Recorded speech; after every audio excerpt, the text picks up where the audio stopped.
Welcome to Gorilla Sports Off Court. I am your host for today, Liv Moods, and we will be breaking down all things jaw-dropping NBA trades that are going on right now. There's a lot to discuss, and we'll be joined in just a little bit. We'll hear from BK on his thoughts as well, but this is presented by Trusted American Mortgage. Trusted American salary-based mortgage consultants want to help you get into a better interest rate and lower your monthly payments. So head to trustedamerican.com to see how they can help you save some money today. Hello and welcome in. Please do not leave your luggage unattended on the station.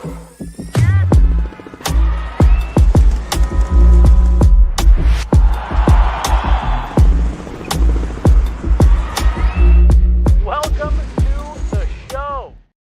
Welcome in, everybody. I am your host for today's Gorilla Sports Off Court, Liv Moods, and haven't had a chance to sit down and talk with you guys since all of the astonishing NBA trades have been happening. You guys know that February 6th is quickly approaching. We've got 3 more days until this NBA trade deadline is officially here, and we're already seeing some pretty insane trades happening. I had just finished, what was I doing? I actually just finished a post-game live with you guys. I was talking with you guys following the Nuggets game and was sitting on my couch. I think I popped on a little bit of Law and Order SVU. Yes, I know that is a very strange way to drift into sleep, but I do love crime, not committing crime. I love watching crime shows and studying crime. However, did not think that there was going to be any crazy things happening besides the fact that I was very frustrated with the Denver Nuggets in their performance. Despite a win, it was not a super great performance by them. And I thought that was the end of it.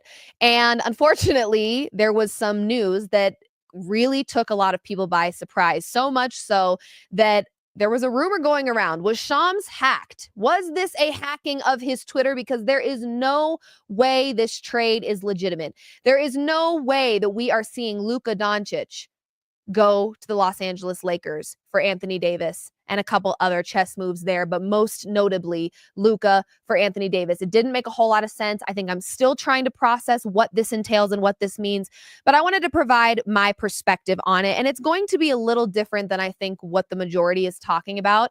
I'm not going to spend a ton of time talking about whether or not this trade is going to work or it's not going to work, because I think only time will tell with that. What I'm going to try to do is share with you guys the perspective that I've been in, which is like, why would they do this? Maybe they're thinking long-term and not the here and now. Maybe there's some conversations. We've heard some rumors swirling about why the Mavs may have gotten to this point. And I do think it's important that we talk about that. We'll play a little bit of devil's advocate here, but let's get into the nitty-gritty. As you guys know, Luka is now a Laker. Anthony Davis is now a Dallas Maverick. And from what I understand, this was a huge shock to Luka Doncic.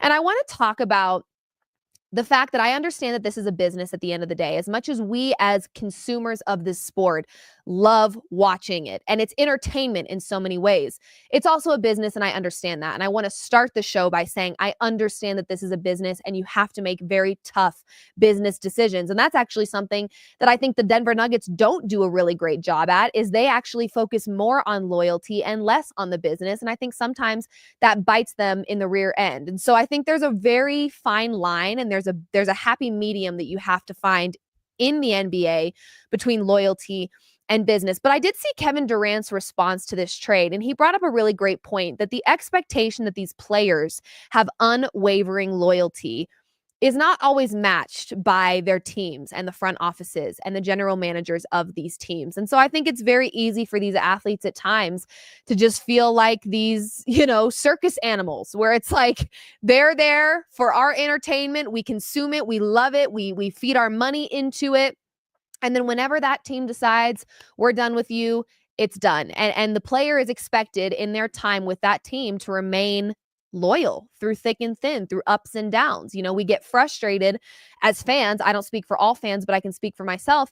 I get frustrated when I see superstars hopping from team to team to team, because I want to see a little bit of loyalty in this league. I feel like sometimes it's fleeting because these players want that instant gratification. They want to hop to the new team to chase a ring or a championship, and they kind of forget, all the steps that it requires to get there. And they're not really patient with the process. And sometimes that can be very frustrating. But I will say, In the ways that we expect players to be loyal, the team should have that same respect. And that's the word I'm going to use here when I'm talking about this trade, especially as it pertains to Luka Doncic, but it is also a conversation we can have with the Anthony Davis side of this trade. It was a blockbuster 3-team trade. We know this. Doncic was notified he was traded to the Lakers before it was reported to media. And like I said, what we're hearing and the reports are saying is that he was shocked. He did not see this coming. This was a blindsiding, if you will.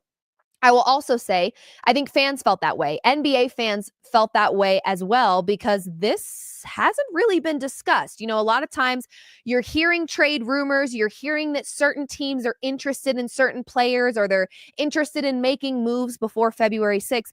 There has been no conversation alluding to the fact that Luka Doncic would not be a Maverick.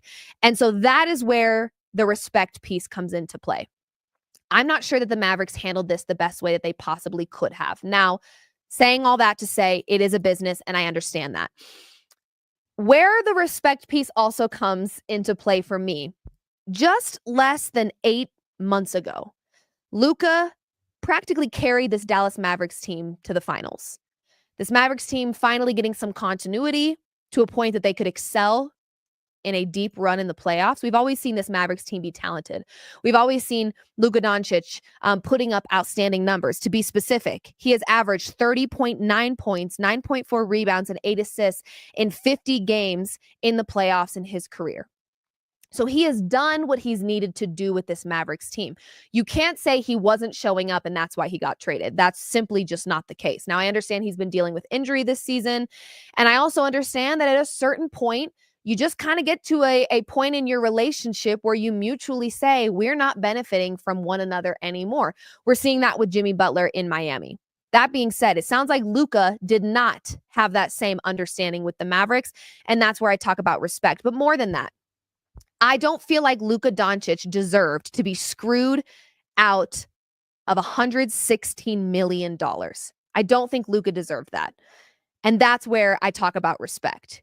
He was this close to the biggest contract in NBA history, a guy that we put in contention for MVP conversations year after year after year, a guy that less than 8 months ago took his team to the NBA Finals, and he just got screwed out of one of the best and most rewarding NBA contracts we've ever seen, a contract that he rightfully deserves.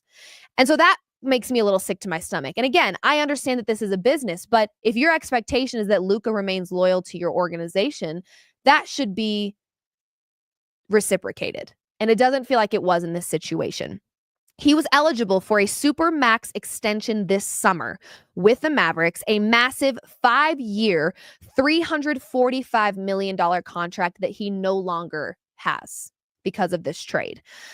It would have been the largest contract in NBA history, surpassing Jason Tatum's $315 million deal. In so many ways, Luka deserved this. He just took his team to the finals. He has been the offense for the Dallas Mavericks for years. He has remained loyal to this organization for years.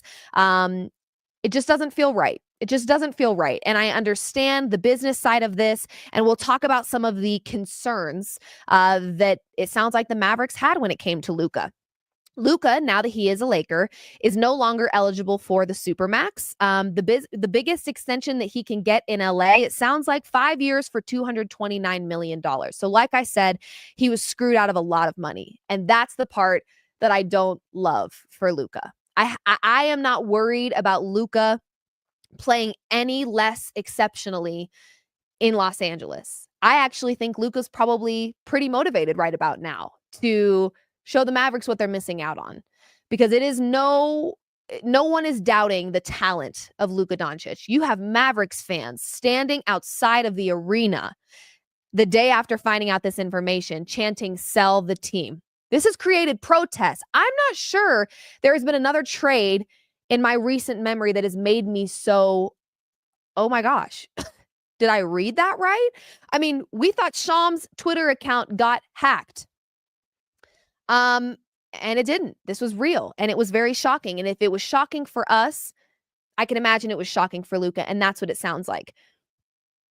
I also found out today, it sounds like Luka just recently purchased a home in Dallas, meaning he thought this was home for the foreseeable future, only to be blindsided like the rest of us and find out that it sounds like they were not on the same page as Luka. And I think when you have a superstar of Luka's caliber who has done so many things for your organization, you at least owe it to him to express concerns and allude to the fact that you may not want him here anymore. That to me is, again, part of the respect thing. You owe that to Luka Doncic to have a conversation with him and say, hey, here's where we're at. And maybe we'll find out down the road that they did have that conversation. So whether or not this trade works out in favor of the Mavericks, and we'll get to that in a second, I just think there was a lack of respect for a guy of Luka's caliber who has been loyal to your franchise, who has done a lot for your franchise. And for him to be blindsided by this in the same way that we were, I know how I felt going to sleep. I was like, what is going on? And then you put yourself in the position of Luka Doncic and Anthony Davis, feeling probably the same feeling. You know, De'Aaron Fox's trade, Zach LaVine's trade, we have heard trade conversations for the last month swirling around those players. So we knew something was going to come. There was going to be a chess game played, and they were pieces involved in that chess game. We knew that. There was not one time that I thought Luka Doncic and Anthony Davis were fair game in the trade. Now, this is a really great lesson for all of us NBA fans that nobody's safe.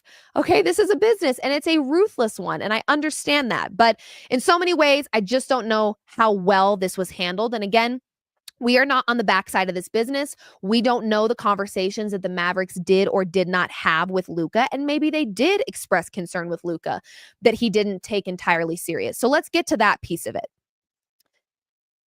I don't appreciate how they did it. I don't appreciate them screwing him out of money. He did not deserve that. If there's any player in the NBA that does not deserve to be screwed out of money, it's Luka Doncic. We're talking about the entire Mavericks offense here. I mean, truly, in so many ways, he has been that important to this team. Now, I will say, if you're looking at this trade through the lens of longevity, I can understand maybe how we got here, right? LeBron James's retirement is looming. It's kind of swirling over his head a little bit. And we know it's been in conversation for many years, whether he is just doing it as clickbait because they lost in a playoff series, or it's because he finally got to play with his son and now he's like, all right, I'm 40 years old. I can only do this for so many years. I do think retirement for LeBron James is more near than it is far. And it's going to be an astronomically crazy time when that does actually happen. But I do think it's coming soon. So the Lakers, rightfully so, are looking for their next star franchise player because they know LeBron James is not going to be able to play this game forever. Actually, he might. He's that good. He might be able to. But they are looking for their future. You have to think future, especially if JJ Redick is planning to be the Lakers coach for an extended period of time. He can't just think about the here and now. He has to think about the future as a whole. So I do think in so many ways, this is also JJ's way of, or the Lakers' way of saying the front office and the coaches that we have now, this is it. We want to focus on this group. We want to stick it out with this group. And so they're making changes based on the long-term future, which I can respect in this business. So if you're looking at it from a longevity lens, I think it does make sense for both sides. Now let's get to the Mavericks side of things. There are reports that Luka Doncic has maybe gained some weight and is not in the best shape. And maybe there's some complacency there with Luka. I don't know. I haven't seen Luka step on a scale. I haven't compared his weight right now to his weight last year. I really don't pay attention to those sorts of things. But if there is a world where, you know, you've got a Luka who's averaging 30.9 points, 9.4 rebounds, 8 assists in 50 games in his playoff career, and a ring has not been won. And last season, when they came the closest to winning a ring, they couldn't do it despite Luka's phenomenal performances. If you realize you've maybe hit your cap or you've maxed out on your potential of what you can be with Luka running your offense and being your superstar, That's where the business side of this industry gets difficult. You have to make tough decisions. You have to make those game time business decisions where you say, how much further can we go with Luka Doncic? That's not to say that Luka Doncic is not that guy, okay? He is. And to be honest with you, Luka deserves to be on a team that can win a championship for him. He's that good. So if that's with the Lakers, then so be it. I want to see Luka continue to thrive as Luka. I don't need to love and respect and appreciate Luka's game as a Dallas Maverick. I will follow and watch him wherever and respect his game wherever. Now, the group of people that should be frustrated with the Mavericks right now are the fans that are like, what did you just do to this team? But I will continue to support. It's going to be very tough for me, Lakers fans, to be on board with the Lakers doing well. But if it means that Luka's doing well, I think I can stomach it, because I do believe Luka is just one of those generational players that you just can't hate. You really can't.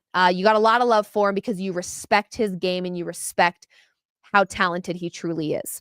So with a LeBron retirement looming and the Mavs feeling like they may have gotten everything they possibly can out of Luka Doncic, this is a long-term type of trade. This is a setting our eyes on the future and trying to build something that can win championships. What's difficult about it is Anthony Davis is playing at a very high level. He's the healthiest he's ever been. You've got Luka, who is extremely ball dominant, as well as LeBron James, who is extremely ball dominant. I'm not sure how that's going to work. I'm not sure how this offense for the Mavs is going to look. Time will tell on whether or not these trades work. But I will say they're nothing short of shocking. I still am trying to process how we got here. And I think the only part about it that I felt upset about is it felt like it was done in maybe a shady way. If there's reports out there that Luka just recently bought a home in Dallas, he was never under the impression that this was going to happen. And I think you owe it to a superstar of Luka's caliber to express concerns if there are some, and give him an opportunity to give you what you need before you make this decision. So those are my overall thoughts. We do have thoughts from Brandon Cristal. He is actually headed to New Orleans, but before he took off, he went ahead and filmed his reactions. You guys know he is a Dallas native. So let's really quickly hear what BK has to say about this jaw-dropping, very shocking trade between Luka, the Dallas Mavs, and Anthony Davis and the Los Angeles Lakers. Let's check it out. Hey, Liv. Sorry I can't join you in studio. As you know, I'm making my way to New Orleans, where you're going to join me. We're going to bring some great football coverage of Super Bowl 59 to our great Guerrilla Sports fam, and obviously talk plenty of hoops. And we got to talk about these NBA trades, and so it's a bummer I can't be in studio with you to break it all down. We'll go in reverse order, though, of the two big trades from the weekend. De'Aaron Fox ending up in San Antonio, no big surprise. We heard those rumblings. We've known for a while he's going to force his way out of Sacramento one way or another. He didn't really want to re-sign there, and so they were trying to find the right trade partner. Would he have made sense here? Maybe so, but the Nuggets obviously couldn't really make that work, especially because they had to hold on to Jamal on his new deal. But De'Aaron Fox is in San Antonio. Zach LaVine is now in Sacramento, rejoining DeMar DeRozan, so Zach LaVine won't be a Denver Nugget either, you wouldn't think. And the Bulls get a bunch of, scraps, if you will, and a bunch of draft picks. That's a pretty conventional NBA trade. But the one that has rocked us to our core, certainly me as a Hoops fan and someone who grew up in Dallas, where I got a Dirk Nowitzki action figure, even though I'm older than Dirk, and a Steve Nash action figure, even though he's basically my age, a year or two older than me. But I grew up cheering for the Mavs and loving Dirk Nowitzki as he matured, into his career and taking him to a championship and all that. But I'm certainly not there anymore. And then with this move, I've had so many friends and family members text me like, WTF, what are they doing? Nico Harrison, the GM there in Dallas, taking a huge gamble, doesn't even reach out to the other 28 teams to see what could he get for Luka Doncic, who's at worst the third best player in the league when he's dialed in, sometimes the second, sometimes the first, like when he took the Mavs to the finals last year. 5-time All-NBA selection at just 25 years old. He's made the All-NBA first team 5 years in a row. He's probably not going to this year. He's only played 22 games, but his injuries are pretty minimal compared to the guy he got traded for in Anthony Davis, who the rarity is how healthy he was playing 76 games last year and how healthy he's been this year, only missing a few until now this oblique strain, which has also affected my fantasy team. So huge gamble. Nico Harrison saying that they wanted to build their team because defense wins championships. Well, they were the third-rated defense in the league last year with Luka. And so now you send Luka in his prime or on the precipice of his prime to rejoin LeBron, who seems to have never left his prime. But the Lakers, who went from Jerry West and Elgin Baylor to Wilt Chamberlain joining them, and then you go to Kareem and Magic and Kobe and Shaq and then LeBron, and now they've got a star for another decade that Nuggets fans are going to love to hate. Luka will be more motivated. They'll continue to try to put pieces around him, but you don't see a superstar, a true superstar, who didn't seem to be wanting out, trying to force his way out. He wanted to sign a Supermax deal that apparently the Mavericks are the only team of the other 29 NBA teams, but of all 30, that thought that was a dangerous move, and they're worried about his conditioning. He's going to be in shape in L.A., probably going to be hanging out down by the beach when he's not on the basketball court, and he is going to be the nightmare that he is for the league and maybe amped up even more. So it would have been nice to see other teams have a chance to bid because the Mavs could have got a significantly better haul than they got, but here we are, and we will continue to talk about it. I will talk to people all around the Super Bowl as well and get their reactions, and then can't wait to talk to you about it when I see you in New Orleans. So keep holding it down. Hopefully the Nuggets keep this win streak going and extend it from 2 to 3 to 4, especially with the Pelicans here in town while we're in New Orleans. Pelicans are here, but I will catch you when you get to the Big Easy. Thanks, Liv. Thank you, BK. Looking forward to seeing you in New Orleans, and we will do our very best to get you guys an off-court episode while we're out there in Radio Row. I know we're going to be consumed with all things football, but we will do our very best to keep you updated on all things NBA. As the trade deadline approaches, we're not done seeing teams make moves here, and let's now transition into the conversation about the Denver Nuggets. At this point, it feels mandatory that the Denver Nuggets make some type of move, but what do you do? I'm going to be completely transparent with you on this one. I don't know how much I trust Calvin Booth to make moves. I've seen what he can do before, and I haven't really been fond of his decision-making skills when it comes to revamping this roster for the Denver Nuggets. So one, there's a trust issue that I have with the Denver Nuggets front office. That's the first step. Number two, your last tradable piece is Michael Porter Jr., where you can really get some value. You can either add some depth to your bench, get a big guy behind Nikola Jokic to alleviate some of those minutes, get some defense, some 3-and-D. There's definitely holes in this Denver Nuggets team, and we saw them on full display in their 5-game road stretch where they did not perform as well as they should have. And you started to really see some of their deficiencies exposed. They were full display for us on that road trip. They're coming back home. They're playing tonight. So hopefully we can start to see some of those good habits coming back. That being said, there are 3 days for this Denver Nuggets team to make a move. What move do you make? What move can you make is the better question. Michael Porter Jr. is your last tradable piece.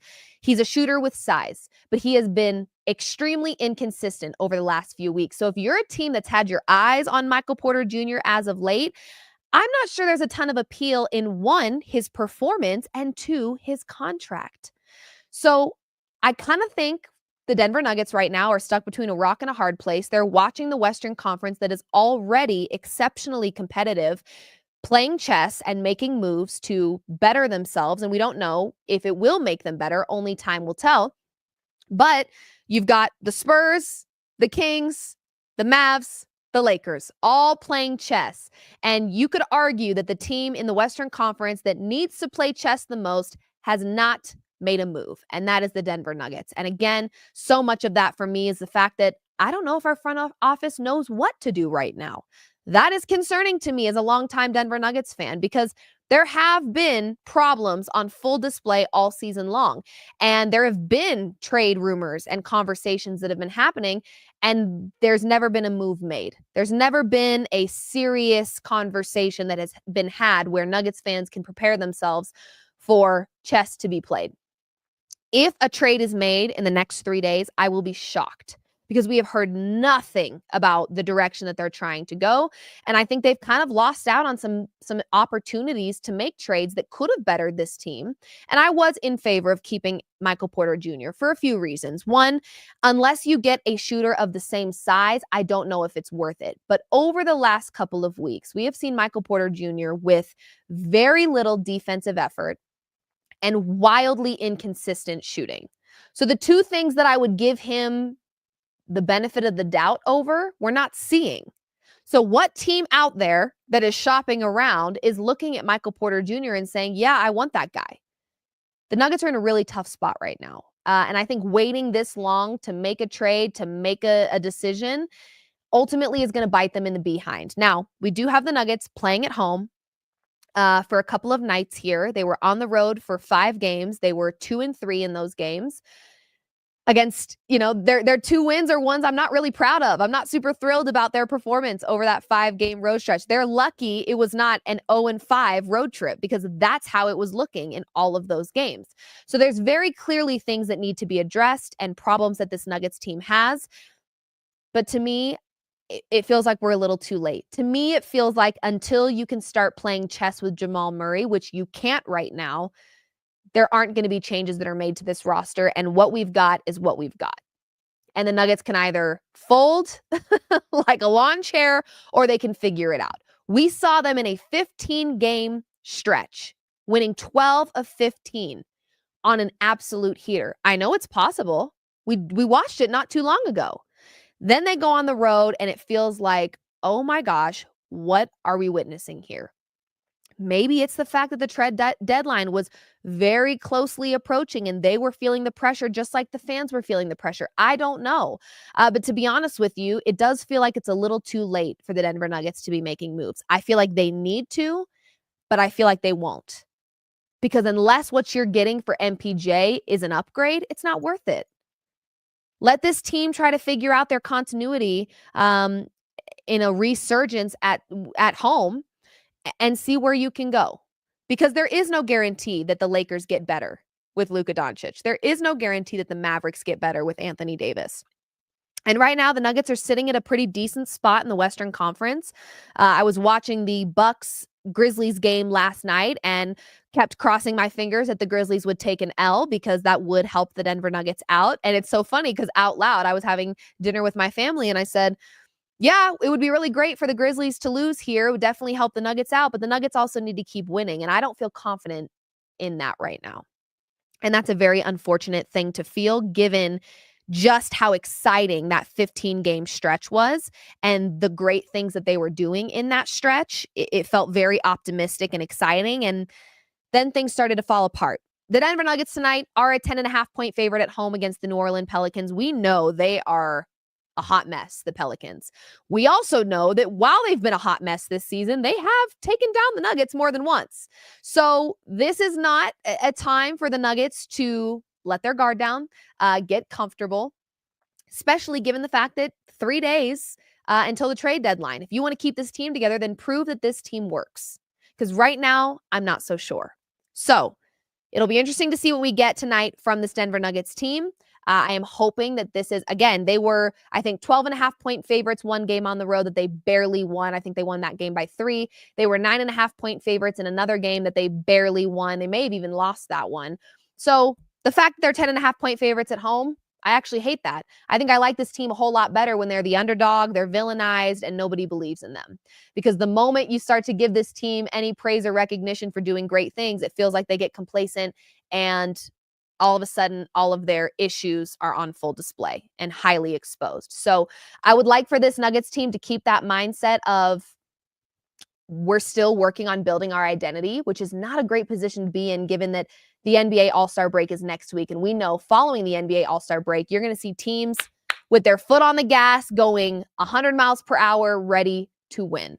And if the Nuggets are not mentally prepared to do that, it's going to be a very long season. So the Nuggets need to make a trade. I don't think they will. And that's what I'll leave it at that. We will hopefully keep you posted with all things off court while we were also in New Orleans for the Super Bowl. I know I'm there for football, but of course, you guys know me. I'm a basketball girl. I love sitting and chatting with you guys about all things Denver Nuggets. And again, with that trade deadline approaching, I don't think we're done seeing teams make moves here. So there's going to be some more conversations that can be had about the chess that is being played across the league and what that means for not only the Denver Nuggets, but just for, the NBA as a whole.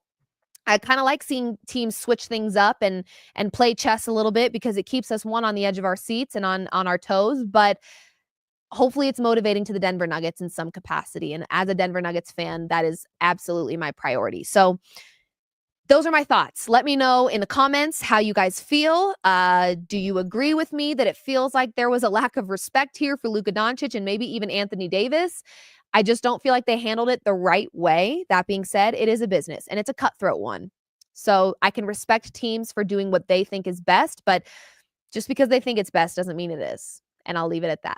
Thank you guys so much for tuning in to another Guerrilla Sports Off Court. I am your host for today, Liv Moods. This is presented by Trusted American Mortgage. Make sure you go to trustedamerican.com to see how they can help you save some money by either getting you a better interest rate or lowering your monthly payment, or both. They are here to help you save some money, so head to trustedamerican.com to see how they can take care of you today. Signing off, I'm Liv Moods, headed to New Orleans, but we will keep you posted on all things Super Bowl, football, basketball, you name it. We've got you covered. So follow Guerrilla Sports on all things socials. Liv Moods, out of here, and hopefully we don't need to do any emergency episodes because the trade deadline is 3 days away. But if we need to, we will. We'll see you soon.